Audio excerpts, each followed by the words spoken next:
Let's dive into a huge and honestly pretty baffling mystery. Why does the United States spend more money on healthcare than any other country on the planet, but get some of the worst health outcomes? It's a paradox that costs trillions of dollars, and more importantly, it affects millions of lives.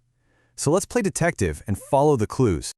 To really get our heads around this, we need to look at two core problems that just define the American system. These two facts show this massive disconnect between how the system is supposed to work and what it actually accomplishes. Okay, first, let's talk about the process.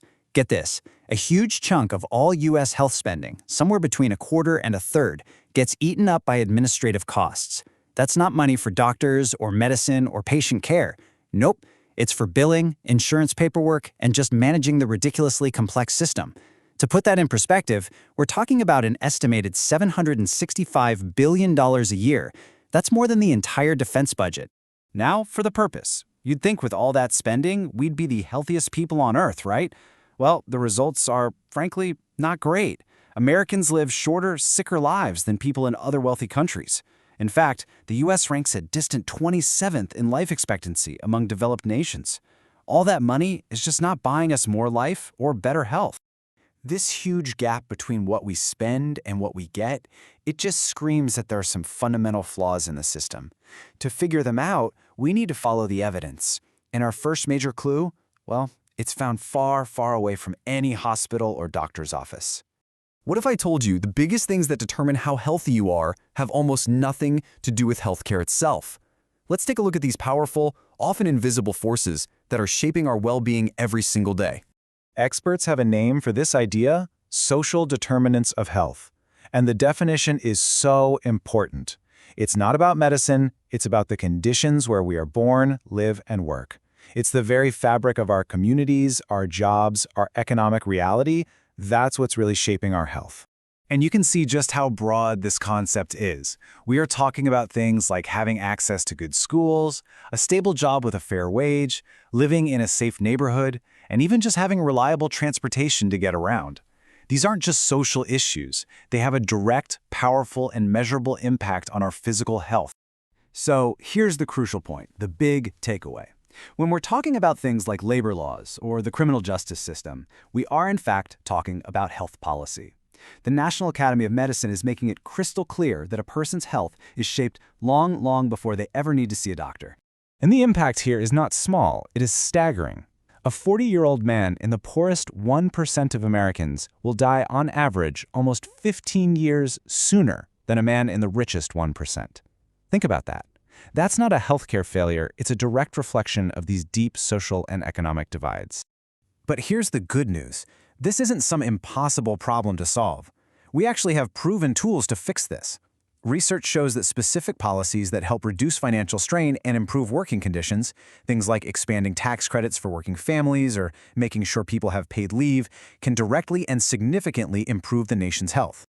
Okay, let's move on to our second clue. While all those social factors are shaping our health from the outside, there's a completely different problem gumming up the works from the inside, wasting billions of dollars and countless hours of everyone's time. Like we saw earlier, a staggering quarter to a third of all healthcare spending in the U.S. goes to administration.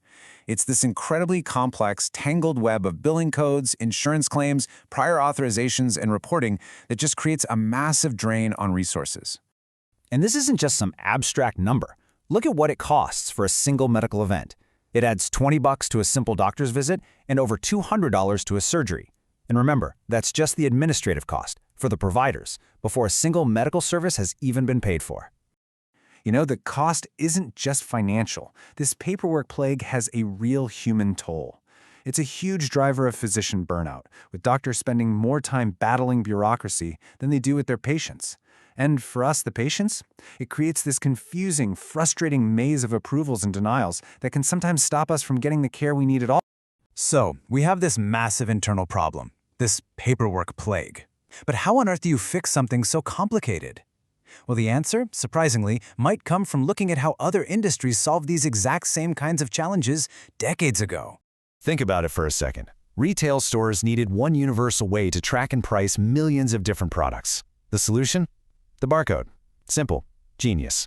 Banks needed a standard way to move money between thousands of different institutions. The solution? the automated clearinghouse, or ACA system. Healthcare just hasn't had its barcode or ACH moment yet. So, one of the key proposals is to create a single automated clearinghouse for all medical bills. Instead of every single hospital needing a different digital connection to every single insurer, they'd all just plug into one central hub that uses one set of rules to send everything to the right place, exactly like banking. And beyond just billing, we can apply that same common sense logic to streamline the whole system. We can automate that incredibly frustrating prior authorization process. We can standardize how quality is measured. And this is a big one. We can require all health records to be easily and securely shareable, what experts call interoperability, so your information can actually follow you from one doctor to the next without a mountain of paperwork. And the potential payoff for all of this? It's enormous.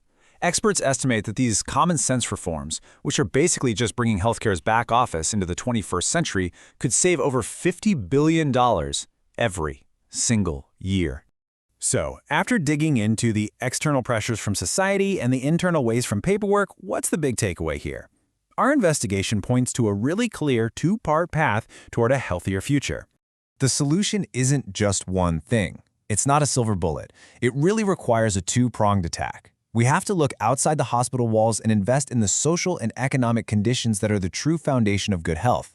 And at the exact same time, we have to look inside the system and wage an all-out war on the administrative waste that's draining it of vital resources. And all this leaves us with a pretty provocative final thought. If our goal is to build a truly healthier nation, maybe the most powerful health interventions we can make have less to do with inventing new medicines and everything to do with rewriting economic policy and completely redesigning our paperwork.